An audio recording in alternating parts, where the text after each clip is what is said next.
Been a very ban-worthy hero. I don't think we've seen him picked yet. I think he's been banned almost every game. Yeah. I mean, he has really become a popular ban. Interesting. That community balance patch, as good as it was, really did change, had a pretty big impact on the picks. I mean, talk about a hero we haven't seen, Demented Shaman. I don't think we've seen a pick or ban on him in any of the games we've covered yet. Yeah, you're right. I mean, Demented Shaman, obviously that unbreakable nerf really did hurt him when it came to being very powerful. I mean, it kind of did, but again, when you really think about it, are you really using that ability every 15 seconds in the laning phase at the early levels anyways? I mean, sure, there are those cases that happen for it, but I do find it very interesting. As much a fan I wasn't of that nerf, at least initially, I do find it very interesting that he actually just has died off completely. I really am not too sure about that. A little bit of an overreaction. It does, yeah. So just a little bit. Interesting. We see TTE Sports here first picking Tundra, not a huge surprise, and BxF going to start off with Aluna and Wretched Hag, of course, two very popular heroes as well. Yeah, the Tundra first pick. Love seeing that for TTE Sports over here. Of course, is a very entertaining hero, can promote very aggressive play for your team, as well as prevent ganks from incoming with that great Shiver of his. Aluna, Wretched Hag, as you mentioned, the first two picks over there for BxF, also a strong site. Parasite Glacius here to follow up for TTE Sports. So, again, kind of keeping that aggressive mentality with such a hero like Parasite. Of course, swap to Italva immediately. And I'm sure, or actually he's the one that picked it, so. No swapping going on. He just will straight up pick it, and he's going to be the one playing it. So swap it to himself. Probably going to be no surprise there. But love the aggressive team so far from TTE Sports. Yeah, well, even both sides are starting out with a platform to really pick an aggressive line. You have to wonder a little bit, is the time of night influencing these picks? It is just about 1 a.m. local time here. Some of these teams are a little jet lagged. And it makes you wonder a little bit, are they picking these aggressive lineups because they're sort of looking for quick wins at this hour? Or is that just sort of the strategy they had in mind? Just more food for thought as we progress through the It is, and again, but that's part of the grind like this. That's part of the grind of a LAN tournament like this, of the environment. You have to deal with everything that comes into play. You have to deal with the lag. You have to deal with with your mindset not all being there. And simply put, that's very likely could be a case here for both these teams, for all the teams for that matter. So. I wouldn't be surprised if that is the case. Magnus, Zephyr, the two follow-up picks here for BxF. And that goes along nicely with the Wretched Hag Aluna. So, probably going to see, actually, not too certain, actually, just yet of what we're going to see with the lanes fully. So, interesting with their final pick, but definitely a strong team in the making there. Yeah, again, one of these draft lineups where they've set themselves up to be in a position where they can kind of do a lot of things. I was almost said do anything. They can't quite do anything, but they have a lot of options with these heroes as far as how they want to set up those lanes. So you're certainly right. And I'm really going to be curious to see what TTE Sports ends up picking up here. Of course, they do have a jungler, so that limits some of what they can do. We'll probably see Tundra solo. So I don't know. I mean, sort of a hard carry style is certainly not out of the question. I want to see Berserker. I believe he is eligible for tournament play, if I'm not mistaken. Maybe he's not. Maybe he's going to be the next one, from what I heard. But I can't wait to see Berserker on the competitive scene. But probably not going to see him, though. Maybe, I don't think he actually is available yet. I don't know why I said that. I'm not sure, honestly. Yeah. We have no way to check, unfortunately. Oh, no, those little blue icons. If you mouse over, is that what that means? They can be picked, the little blue people? No, those are the alternate skins, I believe. Electrician. All right. Yeah. All right. Electrician, Forsaken Archer, though, going to be the final picks here for TTE Sports. So going with something you could probably expect. And, man, Slicks on that Forsaken Archer. Obviously, we saw earlier that was against Orange, right? That was against Orange, I believe. So. 21-0-10 or something like that. I mean, just an absurd score. Apparently, he did better the other game, too, because, in fact, let me look at that. I almost find that hard to believe. No, he went 3-1-9. His last game was Torture, apparently. So, but anyways, he has a lot of kills already in the 2 matches that they've played. Wouldn't be surprised to see many more to come here, depending on his success. But, yeah, some very strong picks here to finish off. The 3-1's really hurting that KDR average for him. Yeah. But last pick for Black Fade going to be an Emerald Warden. So, again, just from statsing teams and seeing some of the results, I know Emerald Warden's been picked to a pretty decent frequency in this tournament, and I know for a fact these Southeast Asian teams absolutely love Emerald Warden. That's one of the sort of signature things of that scene. One of the big differences, the international client really doesn't seem to show Emerald Warden to SEA regions. All about the Emerald Warden. So interesting for the first time we're seeing him on a European team. Yeah, the Southeast Asian region was really the region that kind of kicked off Emerald Warden play, I think it's safe to say, and we definitely casted I forget which event exactly it was, but it was a Southeast Asian event that we covered, and we saw all the time. It was like, holy crap. And then, you know, a couple weeks after that, we did start seeing a couple North American and European teams starting to pick it up, maybe a little bit, try it out here and there. And there was for a little bit where she was pretty powerful, actually, all of a sudden on the competitive scene. It died off, though. But it's rare to see her, you know, every now and then here on the competitive scene. So, you know, seeing that over here for BxF. Good last pickup, and with that said, let's see how their lanes are actually going to be setting up now. As a result of that, I would expect it to be a Magnus Emerald Warden with an Aluna Zephyr lane, and then Wretched Hag, of course, going to take that solo role. So I guess the lanes are pretty self-explanatory. I mean, there really isn't any other options there, unless they want to run a solo Emerald Warden with a Triline Zephyr, or Triline, one of the two, but yeah, so. Yeah, they have a couple of options, but like I think the former you said is probably the most likely scenario. And actually pretty solid lanes, whereas Wretched Hag is great in that suicide lane role, but pretty aggressive. I mean, a Luna Zephyr is certainly some kill potential, and Emerald Warden Magnus. I mean, come on. There's pretty clear kill potential there as well. So I like the lane setup for BxF. The one game we've seen from Zephyr so far, he did very, very well. So if Kezu can get some of that early farm, might be able to take off similar to the last match we saw. Yeah, that's very, very true. With the last game that we saw, I think it was Les QQ actually playing these Zephyr. Usually the one to play kind of that more beefy style hero for the team, but this time around, Kezu going to take the reins and playing that Zephyr role. So here we go back into the game after a quick keyboard fix, apparently. So Hellborn side, as far as their lanes go, you know, pretty obvious too for the most part. Forsaken Archer Glacius going to head to bottom. Of course, you got Tundra actually going to go to the top lane. And that will mean Electrician going to be in the middle lane, the Steampunk Electrician, mind you. Pretty awesome skin. I definitely like that skin. You see it quite often here with Electrician. But and then, of course, Parasite going to be in the jungle. Looks like he's thinking about playing aggressive jungle here in the Legion side. So yeah, look out for Watalba here at this bottom and mid lane. Definitely. And I actually really like the Parasite pickup in this game. They picked him up very early on, so it wasn't like okay, we're going to pick Parasite to counter all these heroes, but he still serves as a pretty effective counter. As we've noted many times in the past, Parasite's one such hero that really benefits from an opposition that has a lot of those squishy heroes. You know, heroes like Wretched Hag, Aluna, Emerald Warden, Magnus, they're all relatively susceptible to that burst that Parasite has, especially if he ends up going for a relatively well-timed Codex. Yeah. We do see Emerald Warden did place one of those overgrowths in the jungle here where Parasite kind of wants to start out, so that's going to be at least one spawn that's blocked, and that will slow down Parasite a little bit, sort of a nice idea from Emerald Warden to throw that block down. Big lane exchange going on here from the beginning. Pretty much, I think all three lanes ended up changing, if I'm not mistaken. No, maybe not. I guess Zephyr was always planning on mid. But the top and the bottom lanes definitely making a change there as they spotted the Hellborn team, seeing what they're going to be running, and saying, you know what, you can have our Wretched Hag here at the bottom lane.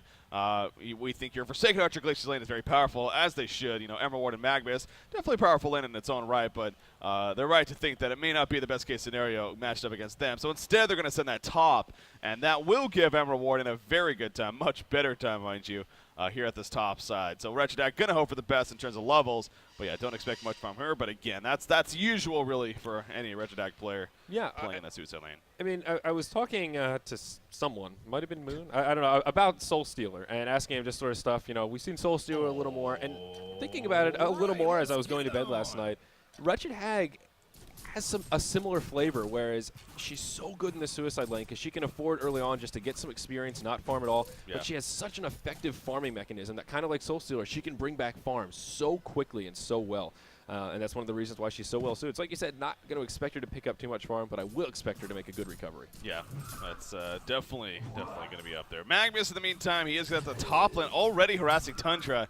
Still waiting for Emerald Warden to actually get up here. Instead, Emerald Warden's going to do some pulling in the meantime. But speaking of that, the bottom lane, we do have some harassment going on as Wretched Hag and Forsaken Archer exchanging damage with one another, it looks like. So, yeah, Emerald Warden taking a little bit longer to get to the top lane, of course, but it is here now. And with that creep, we'll happen to stack the camp as well. So pretty good timing on his part by Les QQ right there. Going to get some pretty efficient farm when it's all said and done, especially if he can get both of the stacks. I don't know how that's going to work, though. It looks like Tundra's going to take it over and kind of fight off the creep. So probably not going to get experience for that, but we'll get the experience from this imp creep wave. And you see what they did right there. They obviously kept it out of the tower range to make sure not to push the lane back in for Tundra's favor. So a smart heads-up play as well from Black Fate, especially the two at that top lane. So these two teams, though, they love to talk to each other, apparently. Yeah. Chat. Who knows what they're saying? I see a couple of choice word suffixes and prefixes in there, but who knows? Who knows? You're right. I mean, these teams obviously know each other quite well, so it's getting to that getting to that point where these teams have played each other in one shape or another, whether it's in scrims, online events. Yeah. They know each other quite well. It's good to see the teams having at least a little bit of fun with some of the friendly banter.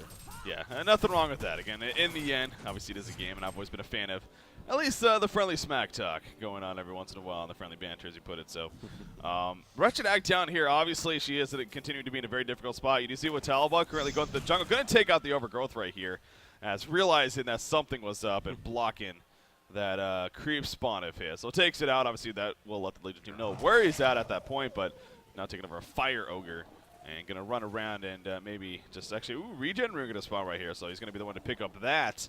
Maybe protective for Electrician, but probably not. So he just goes in and takes it himself. Of course, Electrician, no bottle just yet, so really no point to have him go all the way down there. At the top lane, speaking of the top lane, Tundra in a lot of trouble right now. He's going to charge actually on to Magnus to maybe set up a turnaround even. So Magnus is the one that needs to be a little bit careful when it's all said and done. So Umza going to turn around, but we look at Tundra. Cold Shoulder up in 2 seconds. He wants the kill. No man on Magnus for a Lava Surge. There's that Piercing Shards, but the Cold Shoulder not in range, so Magnus will survive. What pressure, though, by Nuts right there, playing the Tundra, able to force off the Magnus. And now with Glacius porting in, it's going to get some support as well. So very interesting little move here from TTE Sports coming out, actually. Oh, Magnus stuns in there. The Wolves come out. And Glacius will fall right there. The Bloodlust kill going to happen in favor of BxF. Tundra is forced to fall back now. But Black Fade, they do draw first blood. Certainly right, and definitely obvious misplay from Glacius there. Porting top, like you said, sort of an interesting choice, and just getting a little bit too aggressive. A great read from Magnus there, Mzai to go in and catch that line stun. You mentioned Tundra putting out that aggression, and I feel like he's one of those heroes that's easily underestimated in the early stage as far as how much burst he can put out, stacking that Piercing Shards and Cold Shoulder. And that's one of the reasons why Moon Meander loves that hero so much, because he can pick up early kills solo mid. So. Yeah. Not a hero to be underestimated. Those Piercing Shards, man, they hurt. You're right. I mean, it definitely is perhaps a very underrated ability. I find it interesting, too, because actually Cold Shoulder wasn't an ability that we saw. Tundra's always been a powerful choice in terms of a hero pickup. Cold Shoulder, though, wasn't necessarily a popular talent choice for the longest time. And until, I don't want to say Moon Meander was the first one to do it, because it definitely wasn't, but it seems like around that time where he started picking up, doing very well in the middle lane, we started seeing more and more players starting using it. And because I do remember No-Tail playing Tundra, and he never went Cold Shoulder from what I recall, and he was definitely very famous for playing that hero. So, anyways, though, but yeah, Cold Shoulder, very powerful tool, and again, in that laning phase can be a good amount of burst damage, and it's also great for just getting in the face of the opponent to help chase him down to get in those more melee auto attacks. So, definitely, just a great ability all around, especially get that one level in. Meanwhile, at the bottom lane, Emerald Warden taking a Tundra Blast will be fine in the end, as Tundra just a little bit too far behind. But Emerald Warden taking suppression now. So again, this switch from TTE Sports sending Glacius top I think it's definitely worked out pretty well so far. Yeah, it hasn't been too bad, though. Emerald Warden is still farming very nicely, sitting around 315 GPM. Actually, kind of all the agility heroes farming at almost the exact same rate right now, which is definitely good news. Parasite in a little bit of trouble down here in the bottom. He's going to get sandwiched in. We'll find a way out, but I don't know he's going to be able to survive this one. Down he goes, and Staining going to be the one to pick up the kill, and there's that pimp talk to make it stink. Top lane, the Cold Shoulder in from Tundra, and Emerald Warden's now very low as the Tundra Blast is going to be happening soon. No, 8 seconds on that. He has a freeze, but not in range. Nice overgrowth place, and that'll keep Tundra in this place. But that Cold Shoulder, as we're just talking about, sets up the kill onto Emerald Warden. In comes Luna. Glacius maybe in a bit of trouble. Magnus doesn't have enough mana for a Lava Surge, actually. The mana battery doesn't give him enough, so Magnus may not be able to pick up this kill, or actually they may. Glacius trying to juke around, dodge any stuns incoming. Not even necessary, though, but the auto attacks will be enough damage. So in the end, Bobo falls, and that will prove to be pretty solid here for our Legion team. But I guess the more so than what I was thinking of when I talked about that, I mean, you're right, it really hasn't been the hugest impact for Hellboy Team necessarily with Glacius going up there. But for Forsaken Archer, I mean, there's no reason for him to be down here. So I think it makes more sense that he is up there. And this Forsaken Archer having a very, very good time down here. Might as well let him get a maximum experience as well. Exactly. I think that's really the money. It's better to just have him not in this bottom lane more so than necessarily in the top lane. And hopefully we'll see Glacius continue to roam around as the game continues. And now it looks like he is headed towards that mid lane. So certainly that may be the case to try and support this Electrician a little bit. As, of course, Zephyr is farming very nicely in the mid. And I think they're going to try and shut that down. Yeah, speaking of that, pulling up the gold per minute chart, and sure enough, Zephyr versus Forsaken Archer, very, very even matchup there. Zephyr the slight advantage even. As you mentioned, that Helm of the Black Legion, very good item to get on as early as possible, even before those boots, as we do see quite often as well. So That's a great start for KSU and our Legion team. And overall, you know, it does look a little bit better right now for Black Fade. But again, it's still very early on, only 7 minutes in. So not to get too ahead of ourselves. But Forsaken Archer missing the crippling volley right there, and Wretched Hack getting rid of Blink at least. Once again, we'll go back into auto attacks and taking out the creep wave. So not a whole lot of movement going on in this game. Oh, top lane actually. Speaking of movement, Tundra actually getting jumped by Magnus right there. And Insania playing that Aluna will pick up the kill onto Tundra. So right as I was about to talk to that, sure enough, Magnus roaming to the top lane and setting up a kill up there, as well as Aluna. So the roaming starts here for blackfade.org. Yeah, and while all that was going on as well, Slicks managed to pick up a kill on Smack Donald down in the bottom lane. So that is great news for Forsaken Archer. Just sort of a classic crippling volley, piercing arrows combo, and it was more than the level 4 Hag could handle against the level 7 Forsaken Archer. Yeah, 606 life with just that, with this minor totem and the Pretender's Crown. Not too much life to work with here for Wretched Hack, so it really doesn't surprise me that much that she got caught in that combination and died through it. You usually think she'd be fine being able to blink away, but nope, wasn't able to. So, yeah, very good job by Slicks, and that obviously helps us farm greatly as he has now jumped up as the top farm of the game. And it just picks up a Mystic Vestments right there. So a very smart item choice earlier on. I mean, look at this Legion team, and it is all about the magic damage, especially in this early to mid game. You're not going to really be necessarily too worried about physical damage, maybe until that late game stage, where Emerald Ward and make it a little bit beefier. But even a Zephyr, I mean, he's all about the magic damage as well, of course, with the AoE presence. So I love the choice to get an early Mystic Vestments here from our Forsaken Archer player. I would like to see it more on the Hellborn team, but we'll see if that happens throughout this game. Yeah, I'm sure we'll see at least a few more pop into those inventories as things continue. But I really like the choice from Kizu here. Just rush that Helm of the Black Legion. So far, very little pressure has come his way, but I think getting that early item also serves as sort of a deterrent. You know, the Hellborn side saying, all right, we're not going to have the damage to finish him off early, and they're sort of just letting him free farm. And, you know, possibly TTE Sports is thinking, all right, well, we'll let Zephyr farm because Slicks is getting pretty solid farm down in that bottom lane. And that seems to be the best that I can legitimize it at the moment. Up in the top lane, though, Emerald Warden going to get comboed down by Parasite and Tundra, both ults used, and not a hell of a lot she could do. Down here as well, Slick's going to be able to pick up a kill onto Insania. The fight continues, though. Electrician going to get taken out, and Magnus trying to do what he can. Does have that haste rune. Looks like he is going to be able to survive just fine. Oh! He started channeling the Eruption and ran right after. So yeah, that was a little bit of a miscue there from Zai. Got a little bit trigger happy, you could say. Yeah, with that ultimate of his. And maybe the haste rune even screwed him up. He's just going so fast and couldn't even slow himself down. But it's true. So a little bit unfortunate there, but still, nonetheless, it's great that he had the haste rune. Actually, he would have been a dead hero too. But Forsaken Archer did pick up another kill, as you mentioned there, and that GPM does jump up as a result of that. 360 gold per minute now. He currently has 1,200 gold saved up. But then you look back at Zephyr. It seems like Zephyr obviously a killer himself. Not too shabby when it comes to his farm. In fact, is now beating Forsaken Archer. So it seems like we're going to have a game here. A solid race between these two heroes when it comes down to it, between Zephyr and Forsaken Archer here. Yeah, kind of a classic carry-on-carry action. The one thing to note, though, is that our Legion side, Black Fade, does have another agility hero. They do have an Emerald Warden, although her farm really isn't that great. It is the number 3 farm in the game, and eventually, when we get to that point where the carries will start to take over, they are going to have that carry advantage, which is important to note. Yeah, you know, getting that, perhaps a Showbreaker on her, maybe a Nullstone. We'll see what route Emerald Warden finds necessary against the Sovereign team. I could definitely see a Nullstone being a possibility. You know, you do got Parasite over there, but we'll have to wait and see.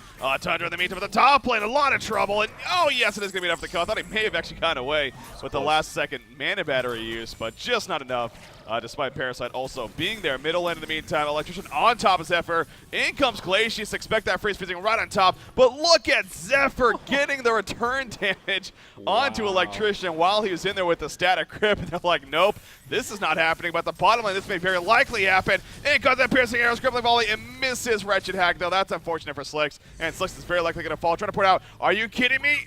Oh, he's going to get out. Unbelievable escape right there from Slicks. Did not see that coming. Wow. As Wretched Hack wasn't able to find her as well as Aluna in time. Wow, Slicks somehow gets away. Yeah, that was a very bold port. Aluna bumped into him just at the last second, but also a very fast reaction. So Slicks, as soon as he got into fog, he hit that port right away. And as always, in situations like that, it was a very close call. So the reaction time from Slicks certainly spot on. Yeah. Down here in the bottom, Tundra putting a bit of harassment onto Wretched Hag. Probably looking for that opportunity for the avalanche, but the blink from Hag coming out just a little bit too quickly. So Smack Donald is going to be able to survive. It looks like he is going to take a bath in the well. Yeah, right there with yeah, he's back at the base. Okay, that took me a while there to register what the hell you were saying. I'm like, bath in the well. Okay, that makes sense. It's been a long day. He's been out playing in the Still mud. been a long day. Zephyr taking a little bit of initiation there. Minotaur trying to get a range for a stun. It does, oh, with a gust away at the last second. Perfect timing. As that stun, of course, went out. Magnus a great line set himself, but he put himself in. Oh, what a disjoint on the face hook right there. Coming out from Magnus against the Parasites. A very good disjoint. Zephyr, in the meantime, a lot of damage coming out of him. Trying to stay alive. Not going to be enough, though. Great avalanche at the last second to help finish off. Magnus did get the eruption off, though. So a lot of damage coming out from that, but Electrician will survive in the end. And now you see Forsaken Archer joining the party. Crippling volley hitting Wretched. Magnus eventually gets chased down. Wretched Wow port at the last second, somehow able to live herself. So we got a lot of close calls in this game, ladies and gentlemen, here early on, as we are now at 6 hero kills apiece. Yeah, a strikingly even game despite all of this action that's been back and forth. Like you said, so many close calls. If only Zephyr could have gotten his ultimate off there. If he could have gotten that ultimate off before he died, that would have been huge. We saw TTE Sports was very clumped up, and it would have done a lot of damage, and also that slow would have made it much easier for his allies to try and chase them down and, of course, pick up some of those kills to make that a little bit more of a cost-effective exchange. Yeah. Hell of a disjoint on Magnus, though. I mean, I don't know if that was it was 100% on purpose, but I'm going to go ahead and give it credit. It was, you know, with that steam bat, again, just perfect time with that face. Like, not too often you get to see a disjoint like that happen. But, yeah, just made him use a cooldown, and, you know, face like a very powerful tool. Not able to use it throughout that fight. Perhaps was a saver throughout it. Well, especially against a hero like Magnus. I mean, that silence is huge. Lava Surge is what gives Magnus, well, part of what gives Magnus that huge survivability. So, it's absolutely right. Big plays from Magnus. We're going to see him go on to Tundra here. Glacius is going to roam over, as will Parasite, who's sitting inside of Vagabond Leader.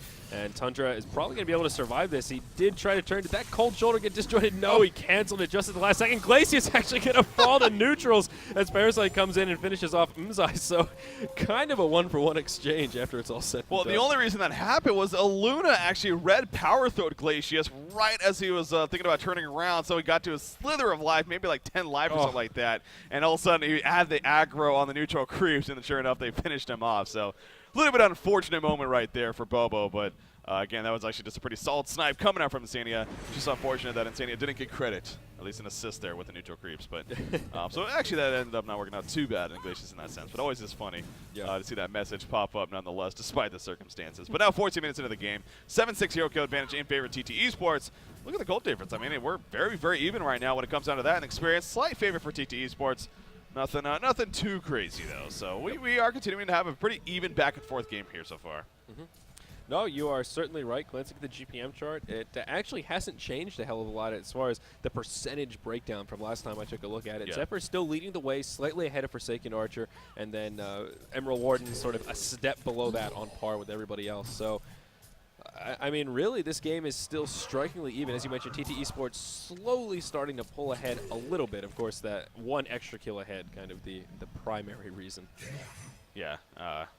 That Whispering Helm pickup on Forsaken Archer I do find very interesting, but at the same time, I say that especially because, you know, Slicks especially, the Frostburn build is something that he's been doing quite a bit of lately himself, as in general, as we keep going back to. But the more I think about it, too, I guess, you know, going the Whispering Helm obviously will be very useful for being able to perhaps go to the jungle, just continuing farming the jungle, and even these ancient stacks here.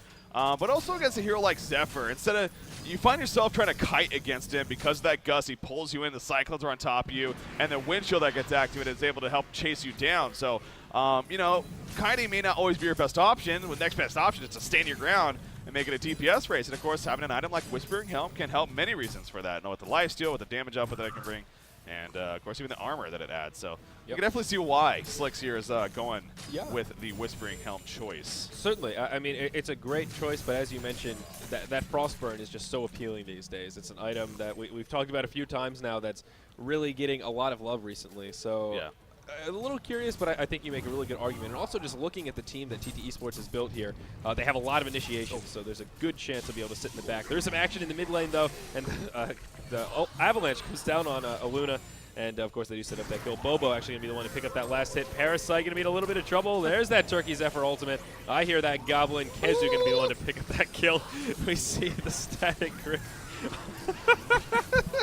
That was me, not the game. Zephyr actually still in a lot of trouble. Dropping below half-life. Electrician on top of him. The electric shield.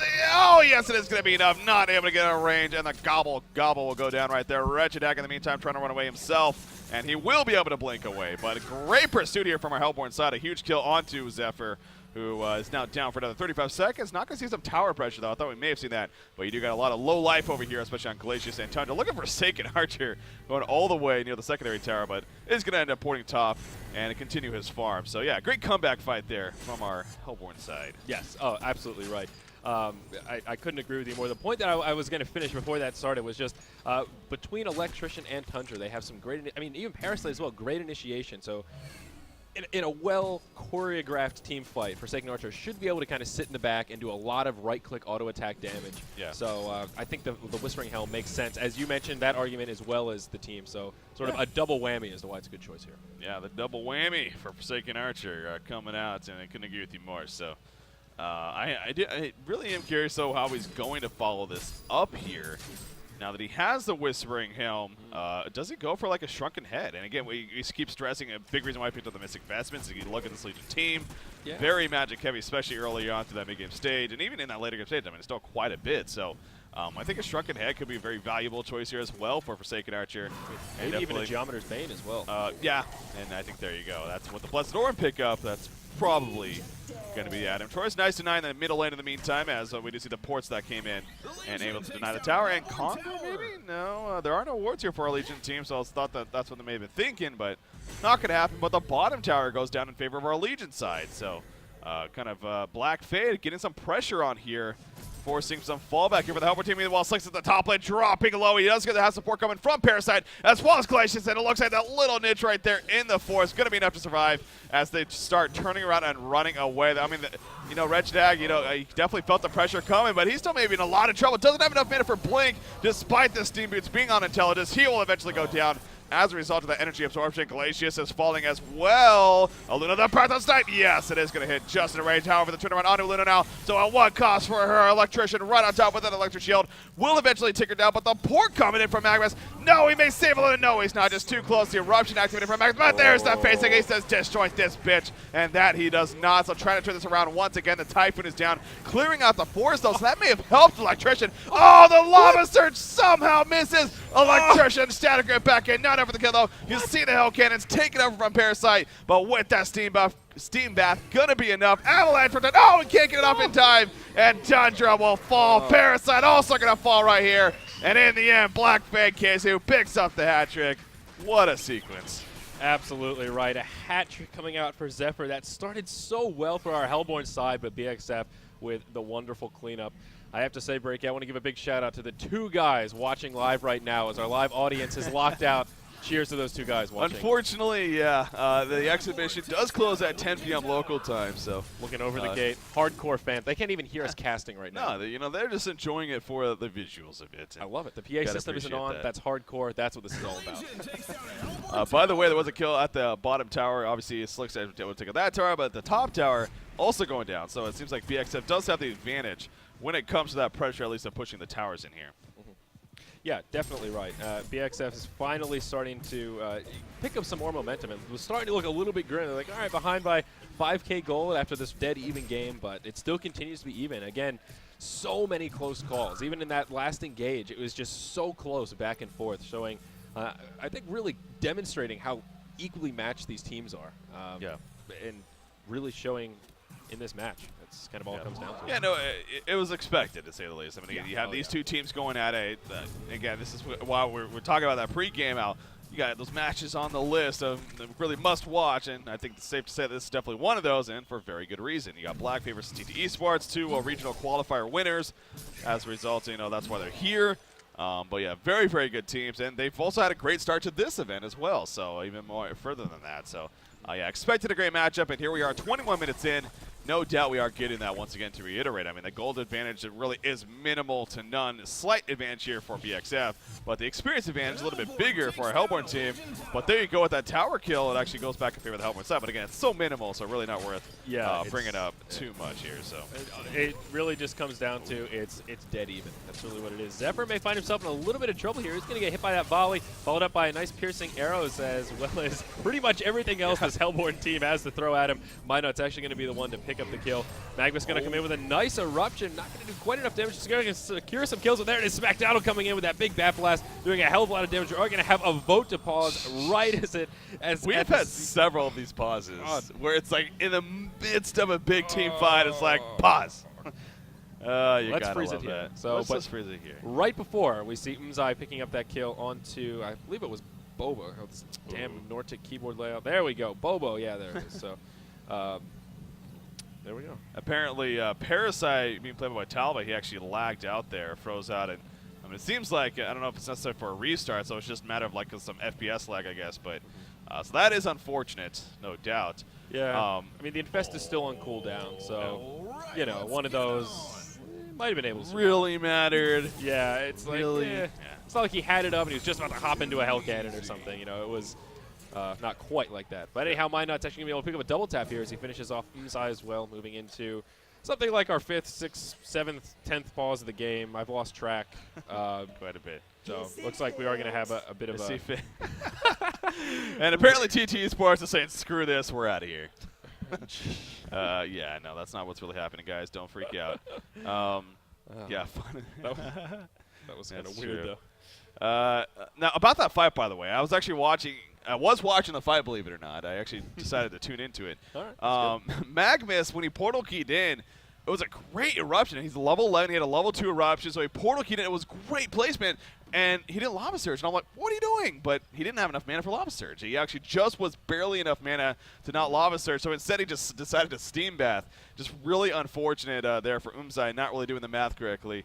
And obviously, you know, it's to do completely on the fly like that, you can't expect to do it all the time. But yeah, I mean, really unfortunate. This is one of these cases. Look at his inventory. He rushed the portal key. Red boots, mana battery, 1 minor totem. And that's the problem with doing that. You run into situations like this. Yes, you have that initiation power. Yes, he's level 11, can do some serious damage. But he doesn't have that mana pool that he would if he had finished those Steam Boots earlier on. Yeah, we were talking about that in earlier matchups. So, yeah, you can argue that, you know, that is the downside. Well, it is the downside. I guess you really can't argue that, but it did play out here, to say the least. You could argue right there. But you could argue pretty it, sound argument already. You're pretty much an idiot if you do, because it's right. So, so they have reconnected. Well, we got Bobo still reconnecting. So once he's in, it looks like we should be good to go. So a couple of computer, fixes there, technical difficulties, but. Yeah, that was a pretty big fight here for our TTE Sports team in the comeback, and Slicks is still. I mean, seems like he's gotten close a couple times, not a dime, but he is now 2-0-5, 456 gold per minute. Wow. He's got to be. In fact, I think he can finish a Geometer Spin here now with the money that he has. So if that is going to be his item choice. Yeah, if he can't, he's damn close. So, yeah, no, you're exactly right. And it really does seem like that. Now, twice we've seen Slicks in the side shops, barely able to survive. And he micros around, and his team is there. So you're right. Having watched this game, it doesn't really feel like that Slicks is sitting 2-0-5. But he's been doing a hell of a job executing those sticky situations. You need 3,000 gold. It's 800 for the pattern, so I thought it was 700 for some reason. There you go. So, yeah, you should be able to get it very shortly, though. I think that was just up, wasn't it? Didn't it used to be lower for the pattern? It's increased somewhat recently. Maybe it used to be lower, yeah. There was a case where it was lower in the past, I believe, and then it did get up. I don't know if that was recent, but, yeah, that definitely that did happen. Recent's all relevant, Breaky. Exactly, that's true. But don't kick him. We can't win without him. Well. So BxF has been known to vote kick their teammates quite often. They're pretty rude with one another. Has it ever actually passed? Have they ever accidentally done that thing? That got 6 out of 9 right there. So I'm sitting here thinking, see, it's fun in games and all until somebody pokes an eye out. Yeah, until someone actually gets kicked and we don't remake. Yeah, it's like, well, you just screwed yourselves. Could you imagine that happening on a big stage like this? I don't know. I mean, I've seen it in pub games where that troll can seed vote when you're winning and everyone's like, "Oh, this is gonna be funny. I'm gonna pass it." Yeah. If all 5 do it, Breaky. It's no good. Like you said, it's fun until someone pokes their eye. I don't know why I said that, but it's appropriate. I guess that's appropriate. Yeah, makes sense. So it's, yeah, but obviously it didn't happen. So into the game we go.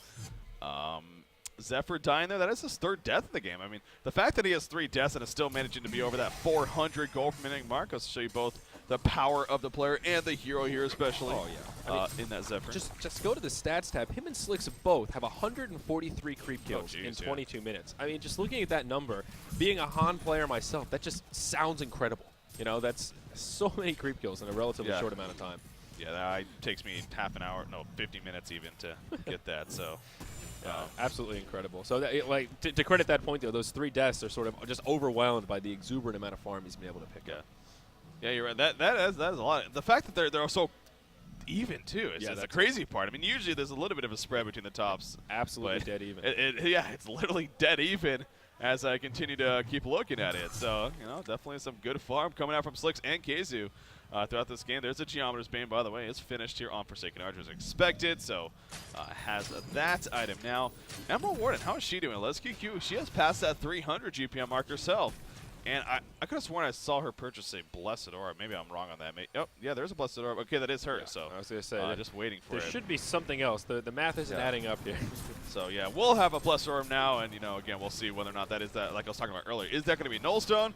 I mean, sure, you do got Electrician once again. We talked about earlier as well. But you got an Avalanche from Tundra. Can be very useful against that. And, of course, the Parasite, as we always talked about. So I still think Nullstone being a very solid choice here for Let's QQ. Oh, certainly. And Nullstone is just something you can't go wrong with, especially a hero like Emerald Warden, who's pretty mana intensive. You know, one of those heroes that the more mana regen, the bigger mana pool you can get. For the most part, I mean, getting a Nullstone is always a good thing. So it doesn't matter, though, because she picked up a Quick Blade. So yeah, all right, well. Very likely going to be a Geometer's Bane. Yeah, most likely there. Other item pickups, looks like Hag is getting, well, not too close, but working towards the Hellflower, and that's always good news. We've talked about Hellflower quite a bit in the past, so not surprised whatsoever, but seems to be the correct route for Hag in this situation. Zephyr getting dangerously close to that Maca Brilliance, and I have to wonder, is he actually going to go for the Maca Brilliance, or is he going to go for a Behemoth Heart, a Frostfield Plate, a lot of options? Well, there it is. There's our Sword of the High. Yeah, it's... Yeah, I mean, I definitely like that pickup.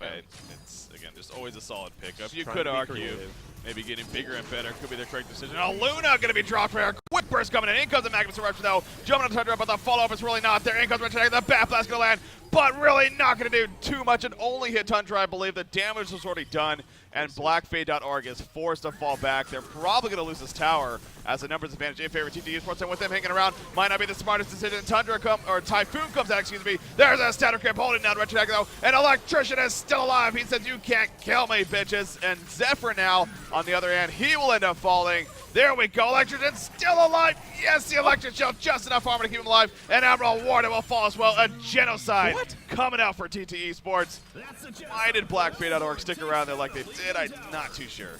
Wow, that was incredible. 2 things. One, I don't know how Electrician survived that. I mean, that was just one of those, wow, you have 20 HP. That's... How did you do the math for that? The other, I mean, just getting a genocide. That was one of those situations where that should not have been a genocide. That was not an all-committed, straight-up 5v5 fight that one team won convincingly. That was simply BlackFade overextending. Like you said, why did they stick around so long? It was already 5 versus 3. It's clear that they were going to push that tower for the gold in the positioning. You know, they went for a sneak. They were hiding in that jungle, kind of. Typhoon came out from Zephyr. They're kind of hoping to maybe catch somebody there off guard, but it just really didn't work out nearly as planned for BxF. The Typhoon actually wasn't that bad. The way they were positioned, it caught Electrician right away. It was pretty solid. The Bat Blast, as you mentioned, I think it hit Tundra, and I think it clipped Glacius, but really was not the most effective Bat Blast there either. So, again, momentum swings, though. TTE Sports now in pretty good shape. 6K gold, about 9K experience ahead. Yeah, and they actually takes me back to Magnus as well, and how impactful has that portal key been? It really hasn't. We see right there actually near-death experience for him on the Ancients, but able to live. But, yeah, that portal key we saw at the top lane, and then we saw the middle lane right there. He had a solid initiation, but he was so far ahead of the rest of his team, they just couldn't fall out. I mean, Retrodeck did eventually blink at the last second and got that bat on top, like you said, but we both agreed it really just wasn't the greatest. There was a great spread from TTE Sports. So, yeah, this didn't really prove to be the most efficient. He just ended up getting dropped after that despite being in that Steam Bass. So, so, yeah, I mean, he's trying. He has landed some fairly solid ultimates like we saw at the top and the middle lane, but the follow-up just hasn't been there, and the execution really just hasn't been there, which I think has been the biggest problem so far for BlackFade in this game, putting things together. You know, another one of these interesting statistics standing out is Umzion Magnus is actually 1-5-11, significantly more assists than anyone else on his team, and kind of anyone in the game almost, kind of on par with Glacius. So, you know, it's hard to argue. Has that portal key been super effective? No, he hasn't picked up a lot of kills, but it's allowed him that additional mobility, and he's obviously been very active throughout this game. So, I don't know. You know, looking at that number now, I almost feel like that portal key has been a little more effective than it would seem at first glance. Yeah, you're right. I mean, when you do look at the numbers, you know, they do back them up a little bit more. I would agree with you, though. I'm much more of a fan of not rushing the portal key on Magnus. I think it's just not – it's one of those things just not – Again. Ooh. He disjoints the face hug. This guy. This guy right here. Making plays. So, yeah, again, don't get me wrong. It's not like he's been playing a bad game, so – the 14-year-old pro gamer. Yeah, again, so incredible. Well, Conqueror's been attempted, so they are going to go for it now at 28 minutes into the game, and no vision whatsoever for our Legion team. Now, could have an idea of, like, all right, there's no one on the map right now. Like, could be in the Conqueror pit, but I don't know if they're going to be able to realize it in time. If they do, they are heading over, so they're definitely very aware. There goes a power throw from Aluna. Say 100% aware of what's going on. In the meantime, though, Tundra and Parasite running in. There goes a Vagabond nuke coming out with the Vagabond leader from Slicks, actually, of course, using that Whispering. I thought that was Parasite for a second, but no, it wasn't. However, that crippling volley will hit Aluna. The Codex used, and the face to finish him off. That Sharknet activated by Forsaken Archer. The Eruption coming in, but didn't do the most damage. Probably not, especially because of that Sharknet and the direction he stunned in. Again, no follow-up as well after it, so the coordination just not being there for blackfade.org. And they're also going to lose this Conqueror kill now. So TTE Sports, the momentum is just non-stop here, and they are starting to get a little bit out of hand now. Yeah, you're exactly right about Blackfade. You know, seeing that Magnus ulti, it's not that it was the worst ultimate ever. It's just it wasn't part of the team. That was not a team synergized fight for Blackfade. Some of them stuck around. Some of them went for the hills. It was just all over the place. And, of course, TTE Sports really capitalized on that disorganization. Yeah. Zephyr, you know, he's had that sort of the high for a while now. We mentioned that earlier when he picked it up, and his GPM was solid, but his GPM has been dropping a little bit. A couple of deaths would do that to you. Yeah, that's the thing. You know, he's so close to that item that could really make a big difference in these team fights. But BxF is still engaging. You know, this is one of those times where it's like, all right, Zephyr can farm 1,300 gold pretty quick in the jungle. Let's sit back. Let's be a little patient. Let him get that core item, and then we're going to force these team fights. And now that Zephyr's died a few times, it really slowed down his mock. Now we're on a 29-minute mock of brilliance when it could have been much earlier. Yeah, I mean, it's still not bad, obviously, but of course, yeah, it could have been much earlier. It's a very good way to put it. At least a couple minutes. It's been at least 2 minutes, maybe 3. Seems 2 or 3 minutes at least, yeah. It's been a good amount of time. So, but he does have it now. Obviously, an item like that, great for several purposes. We do see Magnus sitting right there. Pat Blast line up on top, but again, is it going to be enough follow-up damage? In the end, probably not. In fact, not even nearly enough. Both Electrician and Tundra just kind of say, oh, that was tickling, but you didn't really do too much to us, and they just kind of walk away as if nothing even happened. So, Magnus, man, I mean, he is trying so hard. Imzai keeps going in, but just cannot get that follow-up from the team. It's just not happening here. And we did see right there an example of Tundra and especially Electrician, just how beefy they actually are. Well, really, especially Electrician. Exactly right. Yeah. It's one of those things. It's a good thought from Wretched Hag. Then you sort of do the math and see how much damage it actually did, and it's like, wow. Not a whole lot. Wow, look at these tanky heroes. I mean, I know that well, I guess Electrician does have, oh no, never mind. I thought he had Shaman's Headdress. I was like, all right, well, that might explain something. They're both just on Mystic Vestments. I mean, it's not even like they're totally tanked out of their minds. So that's, well, just probably an indicator of how far ahead TTE Sports is here now, 30 minutes into this match, 14-21. Yeah, we stressed the point of the Mystic Vestment earlier on in this game, and of course, you know, 4 to the 5 heroes having that Mystic Vestment, actually. What do you know? Forsaken Archer, the only one not to have it, so. But he has a token of life. Didn't she have it earlier? Isn't that why we brought it up in the first place? I could have sworn it was. I want to say yes, but you know, selling that for a token, I could see that. I guess that may have happened. Yeah. I don't know. I just find that interesting. All the other heroes now have it, but she doesn't. And I could have sworn that she was the first one to pick it up. But anyways. And another interesting pickup from Slicks as well. He actually has a Soul's Bulwark set to negative. Yeah. Really not something we see on Archer too often. You know, that was an item that I wasn't going to bring up on Zephyr, and you could argue that maybe that would have been a better investment than a Mocker Brilliant. That and eventually into the Demonic Breastplate could be very solid for him, and also for his assistance in terms of damage for his Emma Warden teammate. And also, you know, a very good defensive mechanism against a hero like Forsaken Archer, who is putting out a good amount of physical damage, especially now with that Soul's Bulwark. So, but going the Mocker Brilliance, again, not a bad pickup, just, you know, putting it out there as another legitimate option that he could have gone, being all Captain Hindsight and all. Yeah, self-proclaimed Captain Hindsight. I like it. But no, I mean, the Mocker Brilliance on Zephyr is always a little bit risky. You know, it's a raw damage item. It gives you nothing but pure damage that doesn't really scale so well. So it's all about picking up that momentum to allow you to scale a bit better. The item itself does not. So it is a little bit risky. You know, if you get shut down, if you get picked on right after it gets you pick it up, it can be a little bit rough. So you're exactly right. That's the moral of that story, Breaky. Many viable options other than Maka Brilliance. Yes. There's no way that just happened. Okay, did she sell it? She must have right away. Okay, so she bought a Warp Cleft right there, but I believe she sells 2,300 gold, so I'm pretty sure she just sold it right after, unless I just saw that wrong. But I think that was the case of, I'm going to go to Demonic Breastplate. Actually, never mind. I want to go something else here, so. Well, or it just might be a case of he's going to pull that gold until he has enough to just finish it. That's true. It's one of these situations where if I die now, I'm probably going to need that buyback, not what's the Warp Cleft really going to do, especially since he doesn't have any inventory room for it anyway. This is their third game here for TTE Sports. Getting 2-0 coming into this. Slicks has only died once through 3 games so far. I'm just realizing that. The first game he died 0 times, 21-0-10. The second game it was like 3-1-9 or something like that. That's now true. This game 4-0-10. So that is ridiculous. Yeah, that's just. He's a good player. Did I say that already? Yeah. I think we may have been able to use our deductive reasoning skills to figure that one out, but it's incredibly safe. Just going to go ahead and backdoor this Tier 2 tower in the top because why not? He's a farm-forsaken archer. He's got that Geometer's Bane. It didn't even lose an illusion. Yeah, Geometer's Bane pretty powerful. Yeah, especially with the skeletons as well. Yeah, the skeletons definitely help with that. The golden skeletons in this case as a result of the clockwork. Forsaken Archer. Anyways, a lot of pressure being put in here. Really, several lanes here. Obviously, they take out that top outer tower. Now back to the base they go. In the middle lane here, you see the tower is already very, very low. And it's just a matter of can the Legion team find that spot against Magnus? I'm sure he will. It's just a matter if that follow-up would happen. Oh, double damage rune activated, by the way, on Forsaken Archer. Will take an offensive gust. Remember, he has that token of life for another minute and a half plus. See Magnus hiding in the steam bath off to the side, making sure not to be spotted right here, and making sure that he can get a solid initiation if he wants to. Deny on the tower, so the tower is now destroyed. That's the big thing. And then Rack's been working out, looking for second after he says, screw it, I've had enough. The piercing goes on top of the crumbling ball. Easy killing Luna. That Shrunken is activated. And look at Zephyr. He's just running away this whole time. Magnus getting held down. The Avalanche will fall down, and he will get the kill. Zephyr has done nothing this whole fight. He's just been running this whole time.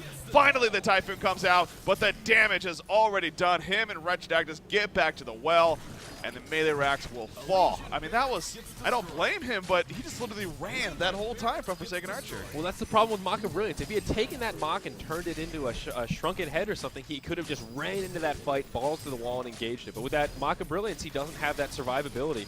And in a fight like that, you can see how the Maka Brilliance can actually kind of work against you. Yeah. Not glad that it happened, but as we were talking about it earlier, it's interesting that we saw a demonstration of that. Yeah, and we did see a case of Forsaken Archer. As I talked about earlier, it's something that you have to deal with against Zephyr, having to kite him. I mean, in this case, Zephyr knew that she was going to stand his ground, that he wouldn't have a chance. So again, I don't blame him for running like he did, but it's just really unfortunate that Black faded the position and was like it was, and definitely a big reason why they lost that fight. So this middle completely cleared out. Demonic Breastplate just being delivered now to Forsaken Archer. Now, the good news is for BxF, well, not even really that great of news, but in the end, Slicks didn't die with the token of life, so he still actually has it, which is going to wear off here. But they did do a good job, I guess, of keeping him at maybe a very low life, but I don't know, I'm just trying to twist it positive. But yeah, not really. TTE Sports is very, very good position now, especially after that fight here. That's true, though. It definitely is a very small positive amongst a whole slew of negatives here. But we'll see. I'll be curious to see what Slicks does with this last inventory slot he's got here. Yeah. Whatever he does, of course, the great thing about investing in that Whispering Helm early on is you can transform it into that Symbol of Rage, which really changes the scope of that item a little bit. It's not just a sunk cost that you have to sell. It's something that you can end up upgrading that also helps you out a lot in the early game. Yeah, Symbol of Rage is very, very powerful item for him. Good. So it's pretty good. I've heard it's pretty good. Very expensive, but like that matters for a player like Slicks at 593 gold per minute. I don't think we've addressed that in a while, but yeah, doing quite a bit of damage. I also had the hero damage chart up earlier too, just out of curiosity, and you look at that, 22% hero damage done. It does fall off quite a bit on the rest of his team, but you get an idea again just how impactful he has been in this game. So he has another 3,000 gold saved up. We'll see what he goes for next. 1,700 gold on Electrician, 1,600 on Tundra, who does have his level 3 puzzle box now, by the way. I don't even think we talked about that really, but having that, always very powerful. And your Codex is level 1, as well as the Portal Key now. on Parasite. So who's level 16 as well. So Witalova, a lot of burst damage going to be coming out from here, and he will catch you off guard because of that portal key now. Yeah, definitely right. You know, sort of an interesting choice to go that Codex level 1. We've sort of debated that back and forth as well. Is it better to just level up that Codex level 5 and say, yes, I can 100% secure a kill on someone, or just go that level 1 for the extra burst and then get an initiation tool or a health flower or a storm spirit or what have you? And in this case, I think the portal key does make some sense for that additional initiation, as Tundra didn't go portal key first. So definitely makes a little sense here. Yeah, I like it. I mean, it's a free kill. Hell, even on Wretched Hag, especially Wretched Hag. I mean, if you can just jump Wretched Hag and prevent her from being powerful in the team fight, especially with the Hellflower now, you've done more than your job. So, yeah, that's going to be very scary for the Legion team. By the way, Assassin Shroud is being delivered right now to Forsaken Archer. So, they're going to hope to get that, I'm sure. But there goes a tower kill. You see the puzzle box smaller in the front lines with Electrician, doing as much damage as possible, but the Assassin Shroud has been delivered, and there we go, he jumps right now, Parasite jumps in as well, Magnus will stun it, and he will avoid the crippling volley, so he's going to be fine, but just look at the onslaught right now here from our Hellborn side. Kezu died, but he fought back immediately, as he just got disintegrated on. Glacius will fall, the Bat Blast, good amount of damage, Magnus Eruption jumps in, Parasite goes down, but Forsaken Archer just too damn beefy, Electrician Static Grip to hold down Zephyr, and you see how Luna will fall to Forsaken Archer, a double tap coming out for him, hat trick actually for Slicks, excuse me, we may see, actually the stun from Magnus, and then making the kill, yes it is, and there we go, Slicks finally dies for the second time so far in this tournament, so very good job killing him by Magnus right there. Magnus may actually clean this up. Probably not, though. I don't know. It's going to be interesting whether or not Electrician. Yeah, Electrician is he actually going to hold his ground? I mean, he is going to kind of hold his ground a little bit, but in the end, I think he is going to end up falling back. So he's just kind of toying with Magnus. I love it. Yeah. I don't know what he's thinking, though, because, okay, Magnus doesn't have enough mana for Lava Surge. Now he does, but that would be close if he goes in. But anyways, near Genocide. Now, of course, Kezu dying twice. That was really unfortunate. Now looking for Forsaken Archer. He bought back, didn't even realize. He comes back in to look at Magnus. Portal keys away at the last second. Says, all right, you got me now. Yeah. So there goes the Rex. Yeah, no, I mean, that fight, do you see how fast Zephyr got annihilated? I didn't even realize. I just saw him still alive, so I'm like, oh, wait, he bought back. He got melted. I mean, he did buy back, and it was a worthy buyback, but dying twice back-to-back like that is so painful. A lot of lost gold there. Probably could have picked up a Shrunken Head with all that lost gold or been very close to completing it, so that's really going to set him back. And I think it's quite obvious that he desperately needs that Shrunken Head. Yeah, that's I mean, it's kind of funny because obviously, you know, hindsight is 20/20, as they say. So here we are sitting like, oh well, you should have gone that. Let's be honest, but there is very good reason for it. It's for an item like a Shrunken Head, and you know, the Mocker, it just doesn't seem like a Mock's been useful at all through this game. And you know, those were points that we were kind of bringing up. Like, is that maybe the best item choice? Oh, it's a good item, but not as the best. But hey, he win it anyways. Yeah. So we'll see what happens with it. And now we are seeing it really hasn't been the most impactful. Again, this really demonstrates why that can be a risky pick. I don't like that mindset of saying that's a normal item on Zephyr. Just because we see it a lot doesn't mean that it's necessarily just great on that hero at all cost. It's really time-based. Zephyr is a hero that tends to snowball. So if you can get that Mock and Brilliance by the 18-minute mark or something, then it's going to be absolutely insane. And that's where we see, oh, Zephyr Mock and Brilliance, this is great. But you know, 29-minute mark, it's not nearly as powerful than it would have been 10 minutes prior. And again, I think that's another point that's coming across very Another clearly. great use of Mock is obviously a great portal key denier. And if you were dealing with a team with a Magnus, a Behemoth, a Tempest, you know, all these portal keys, and again, there's 3 portal keys over there.